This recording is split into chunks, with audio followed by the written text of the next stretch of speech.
Jadi tidak menikah dengan alasan fakir itu bukan alasan yang syar'i. Apalagi kita tahu ya, dan kita mengalami lah. Dulu sebelum kita menikah sampai sekarang, alhamdulillah selalu diberi kemudahan rezeki oleh Allah. Semua berangkat dari nol kan. Gak ada lah bapak-bapak dulu sebelum menikah sudah jadi PNS, sudah punya rumah, mobil, enggak lah. Masih nol ya.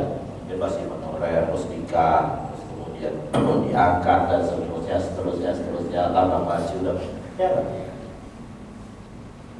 Udah gitu nikah lagi. Gak siapa tahu. Gak salah kan. Jadi tidak ada alasan. Dan nikah itu dimakruhkan orang meninggalkannya tanpa usul syar'i.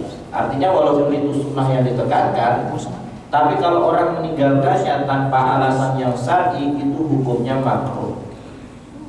Karena dia sunnah yang sangat ditekankan. Berdasarkan hadis dari Anas bin Malik radhiyallahu anhu yang dikeluarkan oleh Imam Bukhari dan Muslim. Datang 3 orang kepada istri-istri Nabi Shallallahu Alaihi Wasallam. Mereka bertanya tentang ibadahnya Nabi Shallallahu Alaihi Wasallam bagaimana. Falamma ukhbiru ka'annahum taqalluha. Lalu tatkala mereka diberitahukan, mereka seolah-olah menganggap itu sedikit. Lalu mereka mengatakan, wa aina nahnu min Rasulillah. Bagaimana kita dibandingkan dengan Rasul Sallallahu Alaihi Wasallam? Beliau sudah diampuni dosanya yang telah lalu dan dosanya yang akan datang. Ya wajar. Lalu salah seorang dari mereka bilang, amma ana fa ana usolli laila abadan. Kalaupun saya akan sholat malam terus. Yang lain bilang, adapun saya akan puasa terus tidak akan pernah berbuka. Dan yang lain bilang, saya akan menjauhi wanita, saya tidak akan menikah selama-lamanya. Maka datanglah Rasulullah Shallallahu Alaihi Wasallam dan bertanya, antumul ladzi qultum kadza wa kadza, apakah kalian yang mengatakan seperti ini? Ama wallahi inni la ahsabu lillah. Adapun saya demi Allah adalah orang yang paling takut kepada Allah dibandingkan kalian. Wa atqakum lahu, dan lebih bertakwa kepada Allah ketimbang kalian. Akan tetapi saya tetap puasa dan tetap berbuka.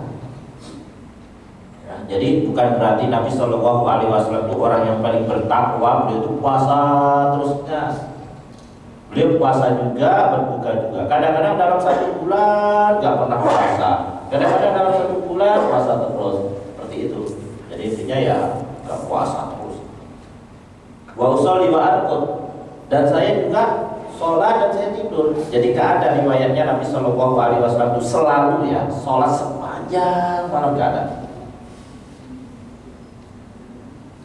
Jarang ya, sepanjang malam sholat terus. Wa tazawwaju nisa, dan aku juga menikahi wanita. Faman raghiba an sunnati falaysa minni, maka barang siapa yang enggan kepada sunnahku maka bukanlah dariku. Maksudnya bukanlah dariku, artinya bukanlah mengikuti jalanku. Bukan berarti dia keluar daripada Islam, tapi bukanlah dia orang yang berada di atas jalanku. Nah, hadis yang mulia ini, hadis yang sahih, dikeluarkan oleh Al-Bukhari dan Muslim. Tapi kalau kita dengar ya sebagian penghulu itu kadang-kadang sebelum ada akad nikah menyampaikan an-nikah sunnati atau an-nikah min sunnati faman raghiba an sunnati falaysa minni. Nah, itu sebenarnya tidak ada hadis yang bunyinya seperti itu.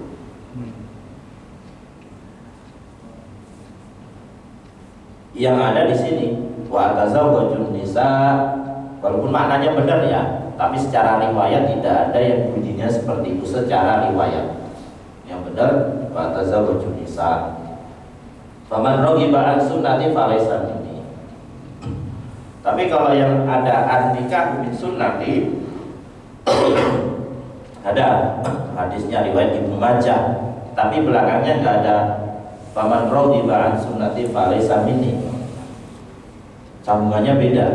Nah, berarti mungkin para penghulu ini menggabungkan ya antara hadis an-nikah min sunnati yang riwayat Ibnu Majah dengan hadis riwayat Bukhari Muslim faman raghiba an sunnati falaysa minni. Ya.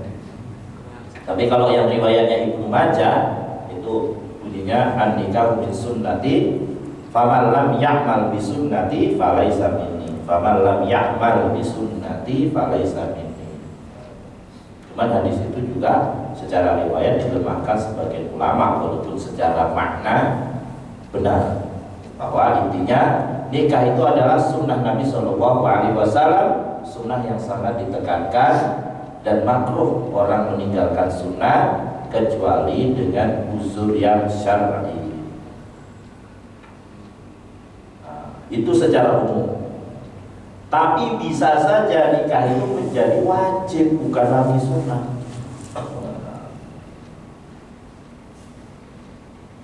Bagi siapa nikah itu menjadi wajib? Bagi orang yang khawatir dirinya terjerumus ke dalam perbuatan zina. Dia sudah berusaha untuk puasa sunnah, tapi tidak bisa menghindar dari perbuatan zina. Maka bagi orang seperti ini nikah jadi wajib. Kalau nggak nikah dosa terus dia. Saya pengen nikah tapi Pak Ustadz, istri saya nggak mengizinkan. Nah, tidak harus dengan izin istri kalau memang satu istri belum cukup.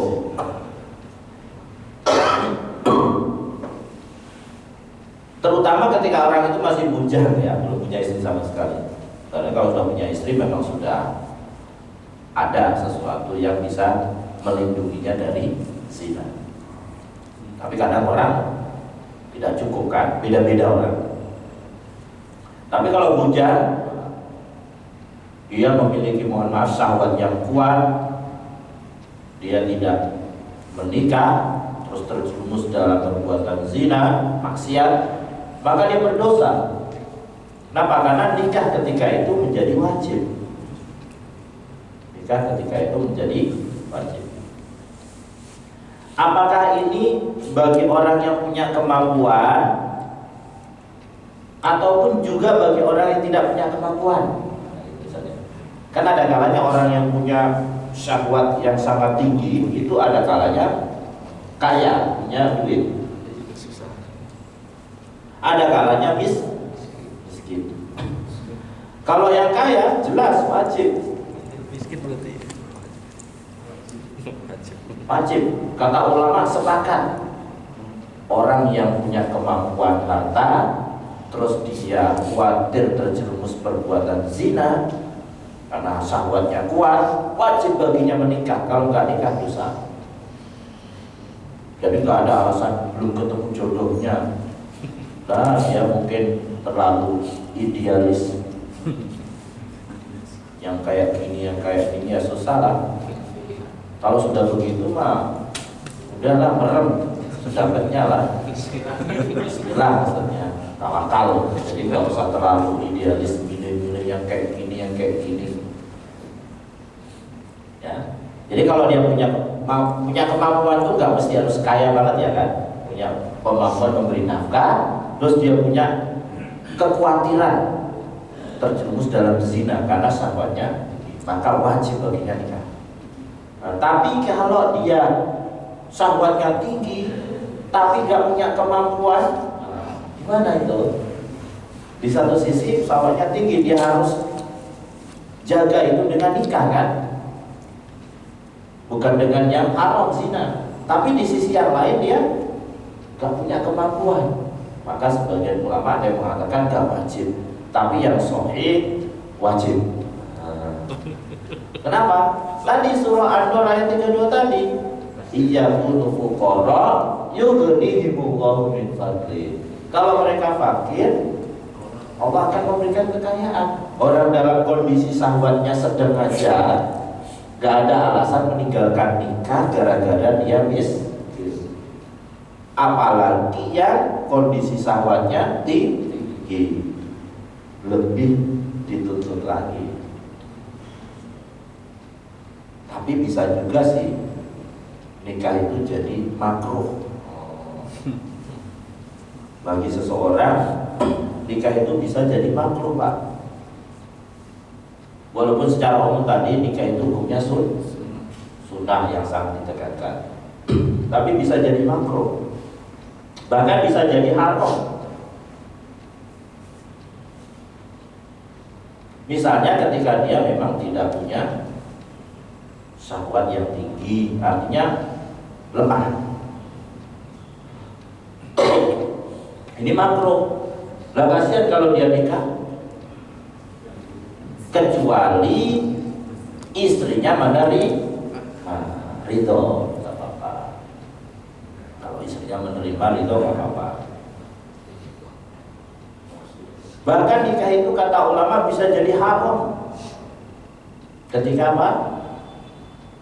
Orang itu dia tidak bisa menahan diri dari mendolimi wanita.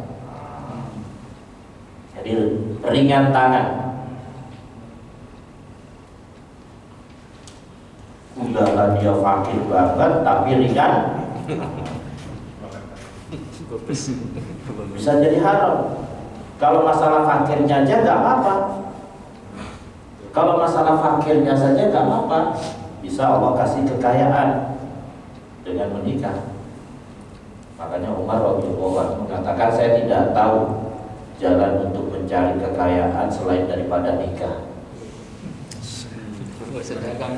Makanya para salafus saleh dulu, para sahabat itu istrinya banyak.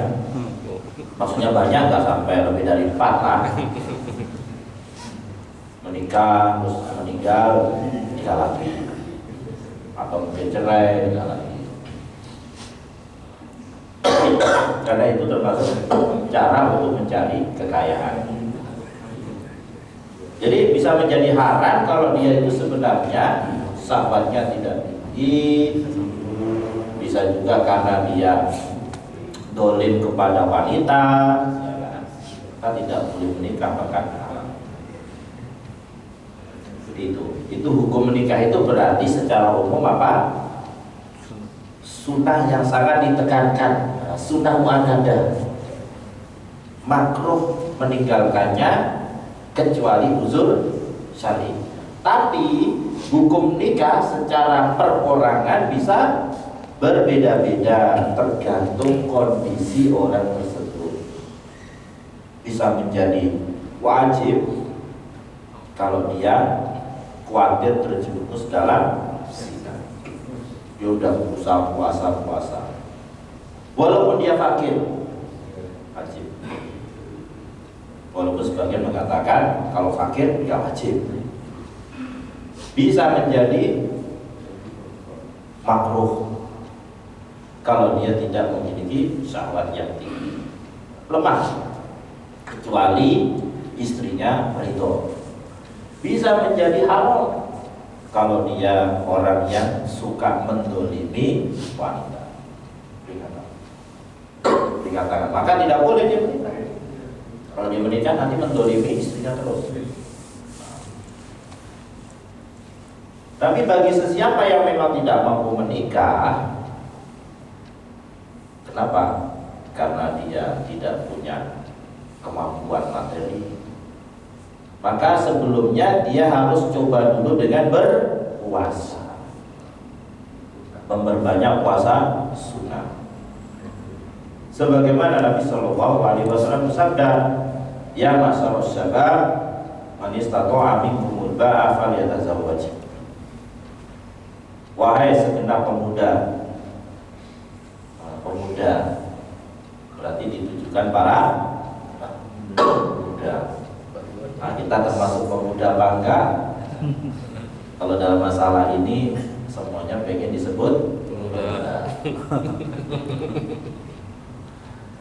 Man istata'a minkumul ba'ah, siapa di antara kalian yang memiliki ba'ah? Ba'ah itu kemampuan menikah.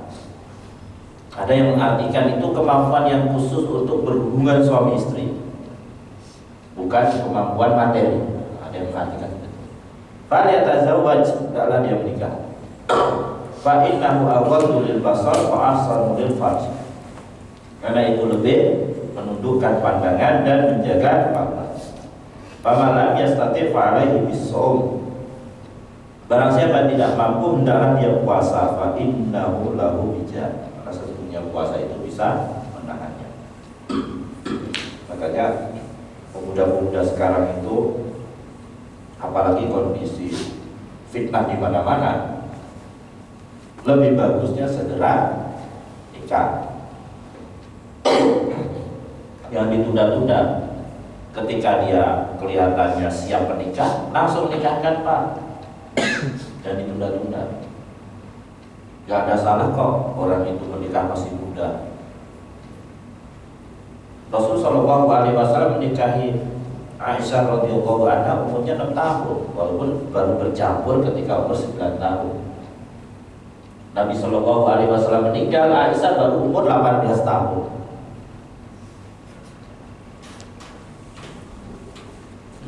Abdullah ibnu Amr ibnul As itu dengan ayahnya bedanya cuma 13 tahun. Amr ibnul As nikah, punya anak Abdullah ibnu Amr, bedanya anak sama bapaknya cuma 13 tahun. Jadi nggak ada salahnya orang menikah dini, ya nggak ada masalah. Yang penting punya kemampuan. Apalagi kalau sudah ada gejala-gejala, sudah pacaran atau apa, kalau nggak bisa dihindarkan, nikah daripada